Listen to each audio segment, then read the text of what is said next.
Hello everyone, আজকে আমরা করবো একটা চ্যালেঞ্জ। তো দেখা যাক আমরা কি চ্যালেঞ্জ পাই। আমরা পেয়েছি ফেভিকল মেকআপ চ্যালেঞ্জ। চলো তাহলে করা যাক।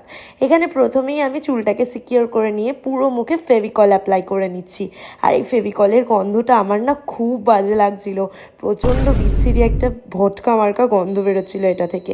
এরপর পুরোটাকে অ্যাপ্লাই করে নিয়েছি, ড্রাই করে নেব। তারপরে আমরা চুজ করব যে ফেসে কি মেকআপ করব। বাট থ্যাংক গড যে স্কিন কালার এসছে। তো এখানে আমি স্কিন কালার দিয়ে পুরো ফেসে মেকআপটা আগে করে নিচ্ছি।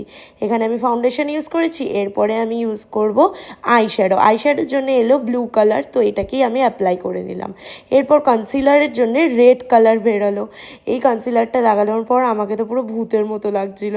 এরপরে আবার আমরা চুজ করব ব্লাশের জন্য কালার। তো ব্লাশের জন্য এই ছিল পিঙ্ক কালার, আর আমাকে ব্লাশটা লাগানোর পর চুটকির মতো লাগছিল, একটুও ব্লেন্ড হচ্ছিল না। এরপরে লিপস্টিকের জন্য এলো ইয়েলো কালার। ইয়েলো কালারের লিপস্টিক তো ছিল না, আমি আইশ্যাডো দিয়ে লিপস্টিকটা পরেছি।